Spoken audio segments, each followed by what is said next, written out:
much I was born.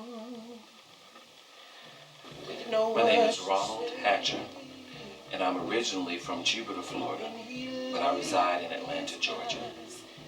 Feels that space. I've been in Atlanta, Georgia for approximately 18 years now.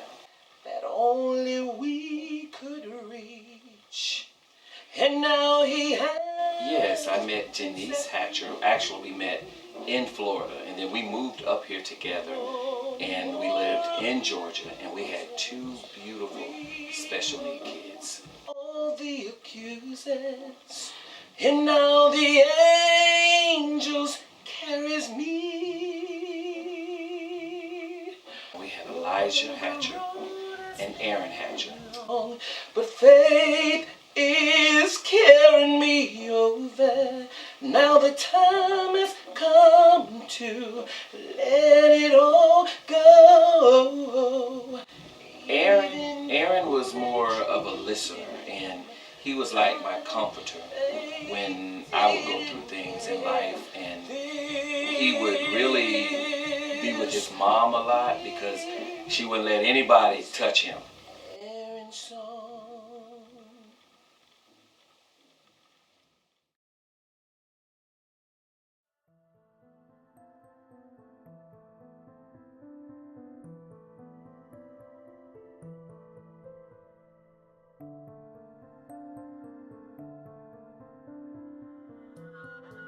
Aaron died in March 2011. It was March 19th to be exact. Aaron was allegedly abused in Fulton County School District classroom. And it was pretty much covered up, and we didn't know about it. It started, they say, around 2006, and he was abused from that time up until I found out about it after his death.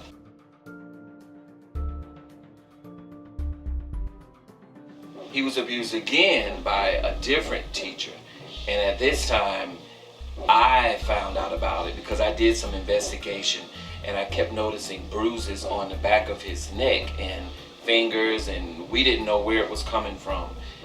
And it was so much going on at the time. I yelled and screamed so much because I knew he couldn't tell me what was going on. And so at that time, I fought so hard to get to the school to change his buses because they would leave him on the bus and he was wet. It's like they didn't even care. I found out from his nurse that he was being abused. He had one nurse at first, and they got rid of her because she was telling us things. So they hired another nurse. And so when they hired this nurse, she just couldn't take it. And so some way she got to my wife. I can't remember if it was me or my wife. It was just so much going on. But she got to us and she said, "You need to come up here." And I was like, "For what?" You know, and so one day she said, "Just come up here, just come up here." When I got the message, I went up to the school, and it's a protocol that you have to go through. And so in this protocol, you have to sign in, and normally you would sign in and then they would just take you on through. So this day I was up there, and so I signed in, and so one of the, I don't know if it was a teacher or principal or something like that. So when I got there, they said, "Oh, Mr. Hatcher, hey, just come with me. Aaron's in lunch." So I said, "Okay." Now I knew he wasn't in lunch because he's special needs and they eat in the classroom. But see, I had a mission, so I let her take me in. And the reason why I say that is because normally from before they would have to call and let them know Mr. Hatcher's coming in. But because this person intercepted it, it was divine for me to go with her. And so I went with this person, and we went in the lunchroom, and Aaron wasn't there. And she said, "Oh, I forgot, he's in special needs, so let's go to the classroom." And so Went to the classroom. There he was, Aaron, sitting there with this back brace. It was formed out of a back brace, and it was they took this brace and put it around his neck. And normally with a back brace, if it fits like that. So this brace fits like it was, it would come out. So she took a belt and put it around his neck, because Aaron was growing this way. So he was forced to look this way. And so I took pictures, and when I took the pictures, I talked to his teacher, and I went to Aaron, because see, Aaron was the type of person, he would communicate with his eyes, and he would communicate with or something like that. So I asked him, I said, is this the person that did this to you?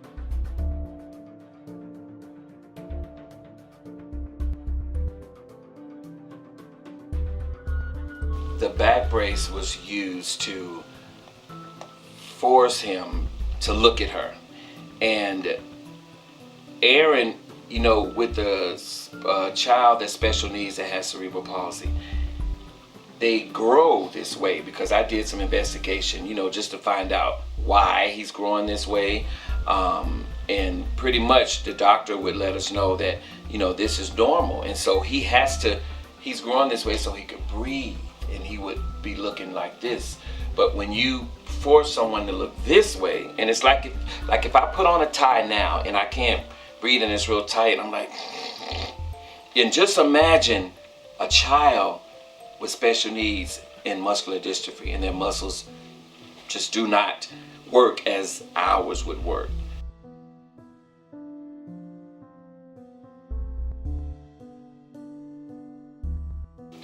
When you work for the government, this particular case, what I'm talking about is education immunity. And what that means is, like, if you are a teacher, you get immunity if something happens, because you can't be prosecuted.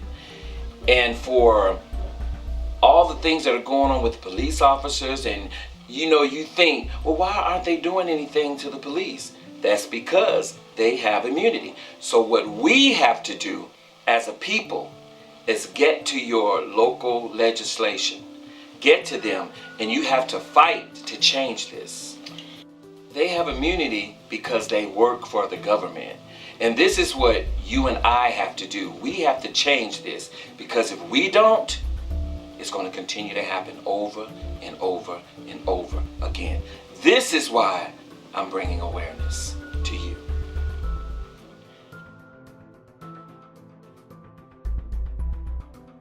Well, I found out because we changed his class because of the alleged abuse that was on his neck, and the foreign object is what I call it, because it wasn't anything approved by the government. And so one of the parents told me, she said, Ron, I need to talk to you. And the reason why she needed to talk to me is because I fought so hard to get Aaron out of this class after I took that picture. And he was placed in another class at the end of the year. So she was concerned.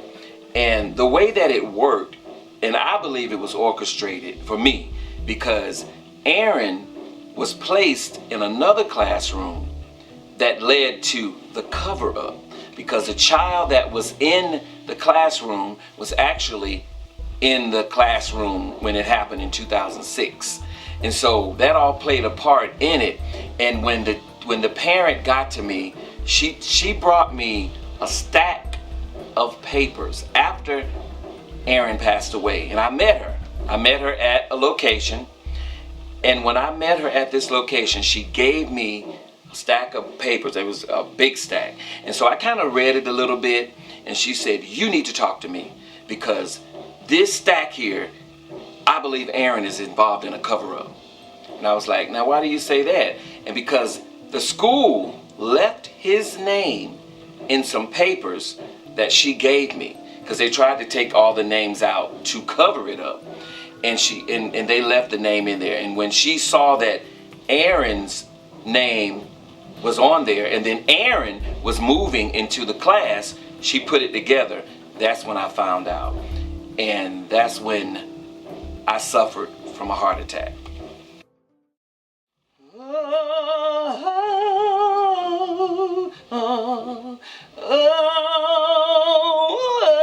When you go through a heart attack and have to have open heart surgery, you actually die in that process. And in that process, I came back and it was no more about Ron. I gave up singing. I gave up everything for these kids. And if you have a heart like I have now, and I'm trying to save you, so I ask that you just take a stand and bring awareness with me, because you do not want anyone to go through what my family has been through.